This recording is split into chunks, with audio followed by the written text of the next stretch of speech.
La urna aún estaba tibia por el sol reposando en mis manos como algo que respirara. Estaba parada en el porche donde alguna vez planté bugambilias con Adrián cuando me dijo: «Esta también es tu casa, mamá». Ahora el número de latón sobre la puerta parecía más frío, más cortante. El tipo de lugar al que tocas antes de entrar. La puerta se abrió antes de que pudiera levantar la mano. Marisol estaba ahí, sin rastros de rímel corrido, sin pañuelo en la mano. Solo una blusa de seda, pantalones de talle alto y unos ojos que se habían secado horas atrás. No miró la urna, miró mis manos, mi llave. «Ya no eres de la familia», dijo. Su voz era plana, demasiado ensayada para hacer duelo. «Puedes dejar la llave, Florencia». No me llamó mamá, aunque nunca lo hizo. Detrás de ella, 2 hombres uniformados se movieron en el pasillo con una postura demasiado educada para ser casual. Los reconocí de inmediato. Seguridad privada de esos que contratan para eventos importantes, no para amenazas reales. Y aún así, ahí estaban, como si yo fuera un peligro. Apreté los dedos alrededor de la urna. «Vine a traer a mi hijo a casa», dije con la voz más baja de lo que esperaba. Quería estar en la repisa. Marisol cruzó los brazos. «Esa repisa le pertenece al dueño, que soy yo, y tú ya te pasaste de la raya, te pasaste de la raya». La frase quedó flotando como el polvo en el aire. Yo construí esta casa con Adrián. Elegí los azulejos, pagué el jardín cuando su empresa estaba en números rojos. Lo abracé cuando el primer inversionista se fue y me senté en esa misma cocina viéndolo reconstruir todo. Debería haberme ido en ese momento, pero me quedé quieta. «Puedes quedarte en un hotel», añadió Marisol, señalando el camino de entrada. «Haré que alguien baje tus cosas». Giró sobre sus talones, que resonaron contra el mármol, y los guardias dieron un paso al frente. No me moví. Miré más allá de ellos hacia la casa, hacia el silencio que Adrián dejó atrás. Y le susurré a él, no a ella: «No me voy. Todavía no». Las maletas golpearon el pavimento con un sonido sordo una tras otra. No me inmuté. Años de mantener todo en pie, matrimonios, trabajos, y luego a Adrián. Me habían enseñado a mantener la espalda recta, aunque todo se derrumbara. Marisol no me miró cuando cerró la cajuela de su camioneta de lujo, pero su sonrisa tensa y ensayada apareció en cuanto se giró hacia los reporteros al otro lado de la calle. «El duelo pesa», dijo con una voz lo bastante alta para que la escucharan. «Pero lo llevamos con garbo». Un obturador hizo clic. Otro destello. Puso una mano delicada sobre su pecho, como preparándose para un discurso fúnebre, no como alguien que acababa de tirar las cenizas de la madre de su esposo al suelo. No hablé. No les di nada que pudieran tergiversar. Cuando el último flash se apagó, Marisol dio media vuelta y pasó junto a mí, hacia la casa. La seguí sin pedir permiso. Alguna vez tuve una llave. Alguna vez tuve un nombre aquí. Adentro la sonrisa desapareció.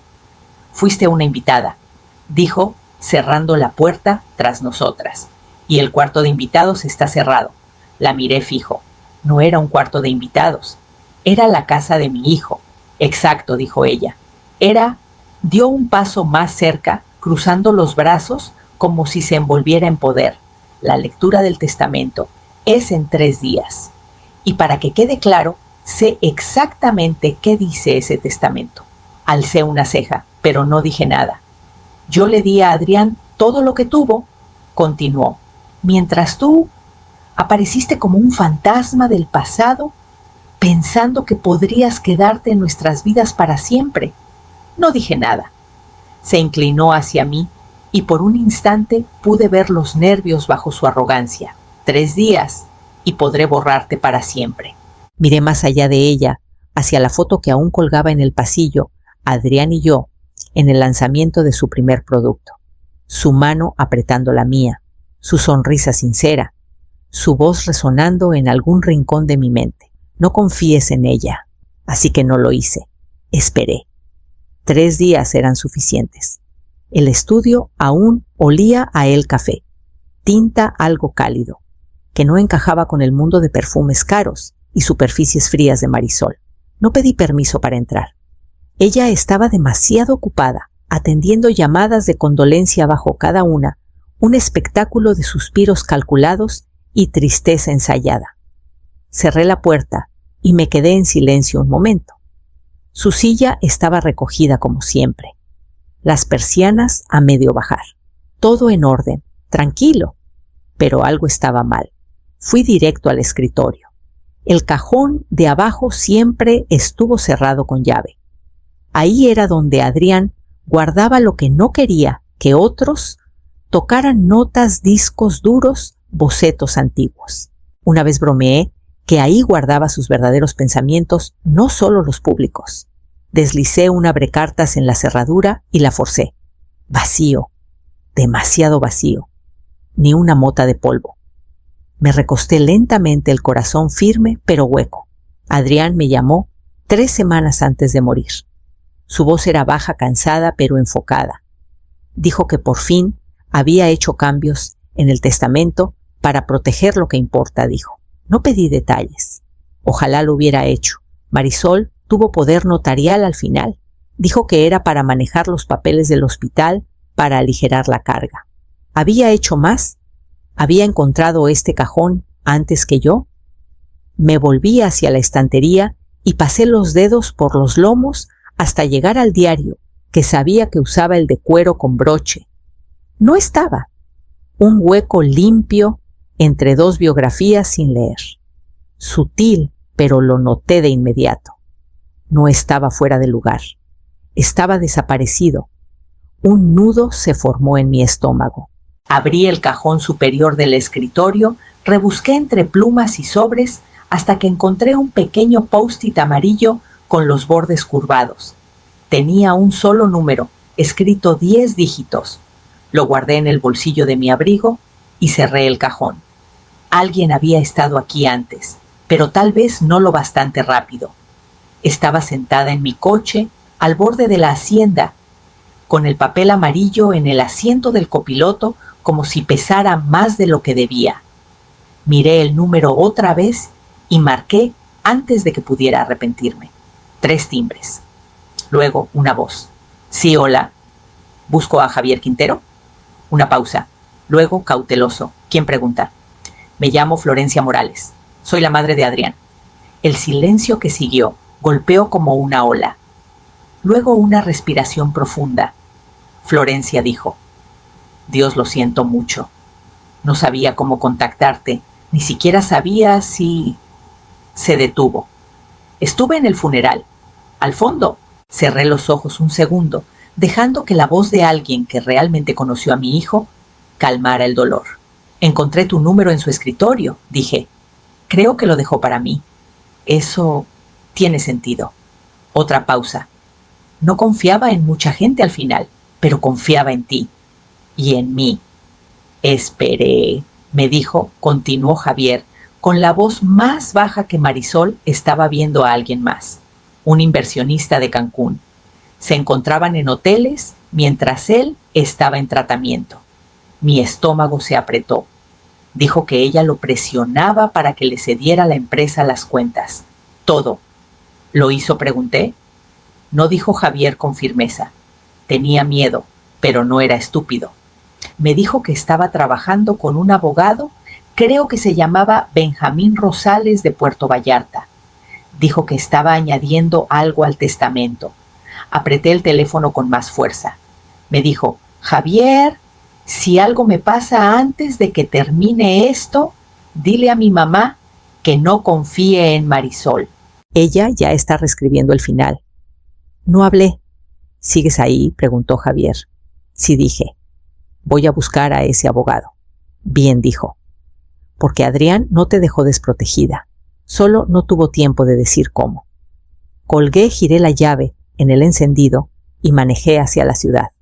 La oficina de Benjamín Rosales estaba en lo alto, con vista al malecón. Un cristal me separaba de la ciudad. No esperé una invitación para sentarme. Mis manos aún estaban firmes tras el viaje, pero mi pecho parecía contener un puño en lugar de un corazón. Se levantó de su escritorio un hombre alto, con cabello plateado y una voz como madera pulida. «Señora Morales», dijo extendiendo la mano. «Lamento mucho su pérdida. Le di un apretón firme una vez. No vine por condolencias, vine por la verdad». Su expresión no cambió, pero sus ojos se agudizaron. «El testamento se leerá el viernes. ¿Estará ahí?» «Necesito saber qué dice antes», dije en voz baja. «Marisol ya me echó de la casa. Cree que es intocable». Benjamín miró la puerta para asegurarse de que estaba cerrada, luego regresó a su escritorio. Abrió una carpeta, luego la cerró sin mirarme. «Entiende que estoy limitado por las instrucciones», dijo. «Su hijo fue muy claro». Me incliné hacia adelante. Instrucciones sobre qué dudó, luego tomó una llave de latón. El cajón inferior se abrió con un clic apagado. Sacó un sobre delgado sellado con las iniciales de Adrián y lo puso en el escritorio entre nosotros. «Sí, Florencia», dijo, «hay un anexo, pero me pidieron no revelarlo hasta la lectura». Mis dedos se detuvieron sobre el sobre, pero no lo toqué. «¿Por qué esperar, Benjamín?», bajó la voz. Porque su hijo sabía que ella actuaría rápido y necesitaba que ella mostrara su juego primero. Cada acción que tome, ahora cada notificación de desalojo, cada firma, es evidencia. Sentí mi respiración asentarse en algo más frío, más firme. Adrián había planeado esto. Incluso, al final, iba 2 jugadas adelante. Benjamín guardó el sobre en el cajón y lo cerró con llave. «Esté en la lectura», dijo. Ahí es cuando todo cambia. Me levanté sin decir más, sintiendo cómo el peso dentro de mí cambiaba al salir al pasillo. La sala de conferencias olía a pulimento fresco y expectativa. Llegué temprano tomando el asiento más alejado de la cabecera de la mesa. Quería ver a Marisol entrar, quería ver cómo llevaba la corona que creía haber robado. No me decepcionó. Vestida de seda negra con maquillaje impecable, entró flotando como una viuda de portada de revista. Sus tacones resonaron suavemente contra el suelo. Asintió a Benjamín Rosales, pero al resto de la sala, empleados domésticos, amigos de la familia y 2 testigos que no reconocí, apenas les dedicó una mirada. Nadie la miró a los ojos. Benjamín no perdió tiempo en cortesías. Abrió la carpeta y comenzó. A Marisol Torres Vega leyó: «Le dejo la hacienda Vega, ubicada en Camino del Sol 18 en San Miguel de Allende, incluyendo la residencia principal, los vehículos y todas las colecciones de arte que contiene». Marisol sonrió. No demasiado, solo lo suficiente para presumir tras su duelo. Cruzó las manos en su regazo, como posando para un retrato, pero Benjamín no cerró la carpeta. Ahora dijo con voz firme: «Pasamos a la cláusula condicional». El aire cambió. La expresión de Marisol titubeó apenas, pero lo noté. Sus dedos se movieron contra su muslo. La sala quedó en silencio. Benjamín tomó un pequeño control negro y presionó un botón. La pantalla detrás de él se encendió. El rostro de Adrián apareció. Estaba grabado en su estudio. Lucía pálido, más delgado de lo que recordaba, pero sus ojos eran claros, enfocados. «Si están viendo esto», dijo, «ya me fui. Y si Marisol ha echado a mi madre de nuestra casa, entonces ha roto todo lo que puse para protegerla». Marisol se removió en su asiento. «Te di todo lo que pude», continuó Adrián, «pero no un pase libre para borrar a la mujer que me crió. Si la sacaste, la humillaste, o le negaste un lugar en la casa que ayudó a construir, entonces pierdes tu herencia.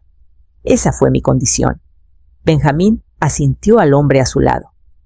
«Este es Caleb Jaramillo, el notario que registró el anexo».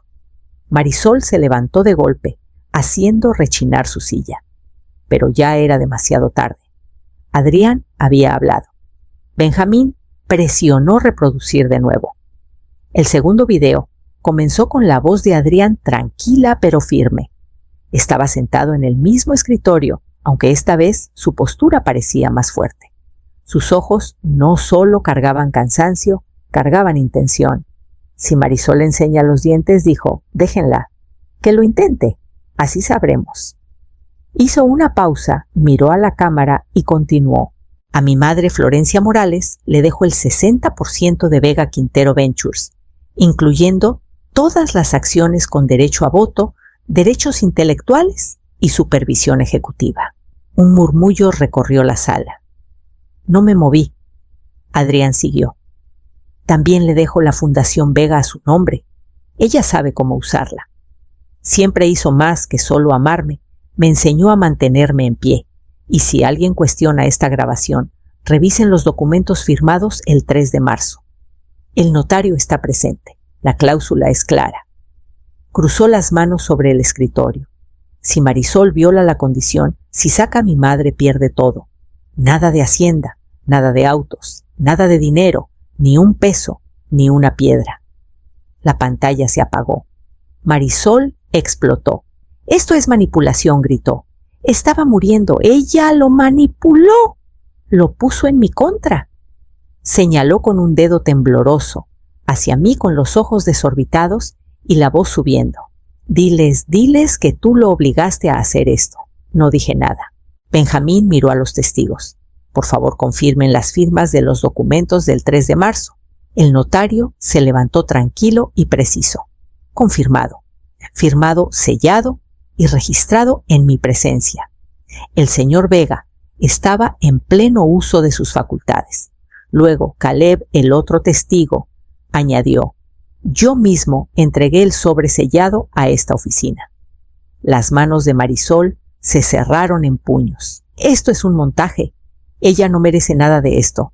La miré entonces, de lleno, a la mujer que me cerró la puerta de la casa de mi hijo, que sonrió mientras empaquetaba mi vida en maletas, que pensó que el poder era gritar. Me levanté despacio, pero no hablé. No necesitaba hacerlo. Adrián ya había dicho la verdad. Marisol se negó a irse. Dijo que era su hogar. Alegó que hasta los ocupas tenían más derechos que yo.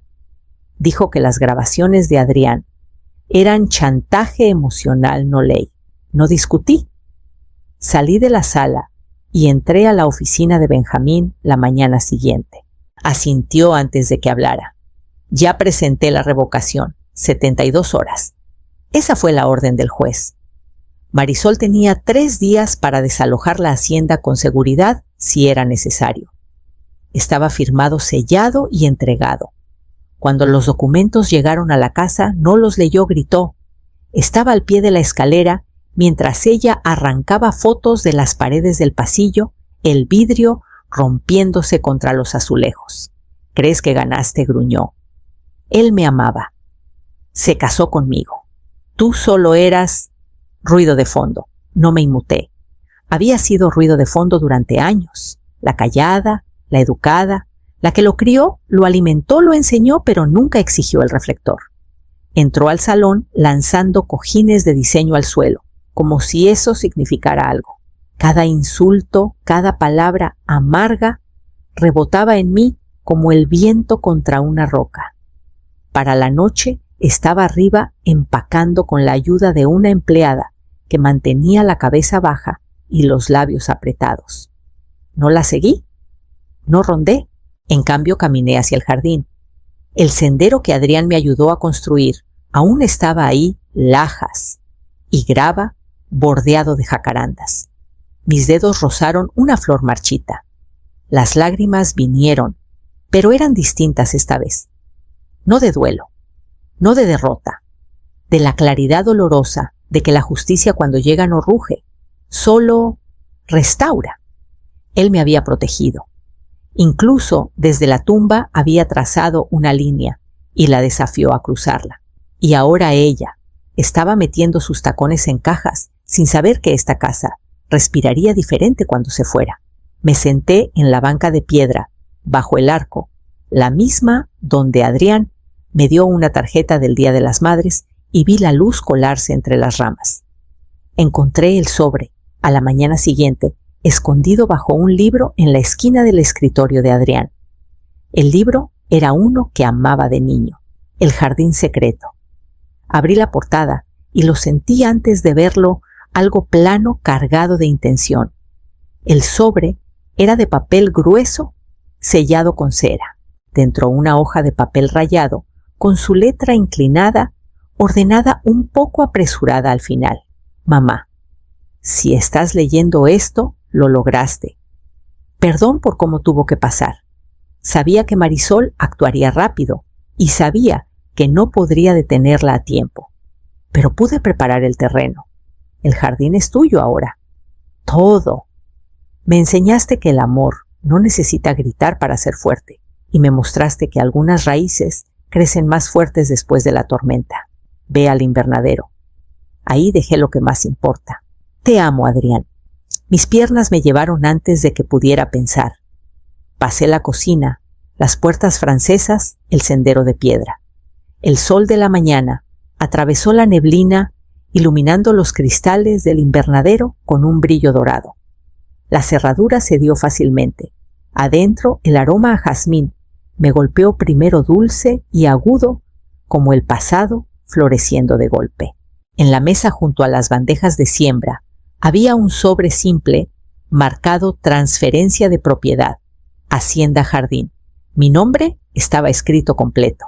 No madre, no beneficiaria, solo Florencia Morales, única dueña. Mis rodillas flaquearon mientras me sentaba en la banca de madera junto a las enredaderas. Mis dedos apretaron el papel como si fuera su mano. Te perdono, susurré, con la voz apenas audible, por dejarme esta pelea. El jazmín tembló ligeramente con la brisa de la ventana entreabierta y por primera vez en semanas respiré sin que doliera. Las semanas pasaron como páginas que se voltean lentas al principio, luego llenas de pronto. Estaba al frente de la larga mesa de caoba, la misma sala que Adrián solía llamar el cuartel. Media docena de ejecutivos me miraban con los brazos cruzados y las cejas fruncidas. No lo decían en voz alta, pero sabía qué pensaban una madre en duelo, sin título, en negocios, sin experiencia, en juntas, sin razón para estar aquí. Pero no estaba ahí por su aprobación, estaba ahí por él. No voy a fingir que soy Adrián, comencé. Pero sí sé que quería. Me lo dijo tomando café, jugando ajedrez, a veces de pasada, a veces con los puños apretados. Tomé la carpeta a mi lado. Estos eran sus planes. No se trataba de márgenes de acciones ni titulares.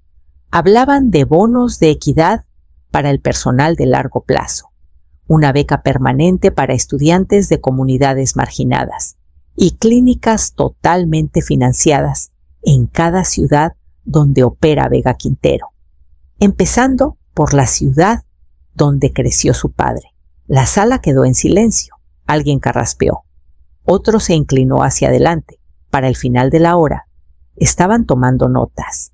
Benjamín esperó a que la sala se vaciara antes de acercarse.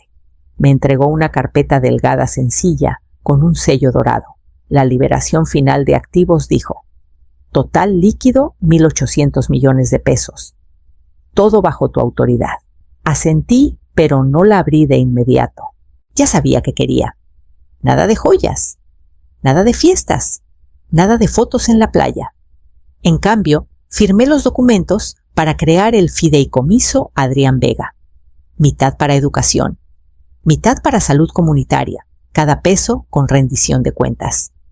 Esa noche caminé por la casa silenciosa, con las luces bajas, mi mano rozando el pasamanos por el que Adrián se deslizaba de niño. En el vestíbulo principal colgué su última carta en un marco de roble sencillo justo junto a la puerta. Él había construido una fortuna, pero me dejó algo más difícil de llevar y mucho más valioso, un nombre por el que vale la pena vivir.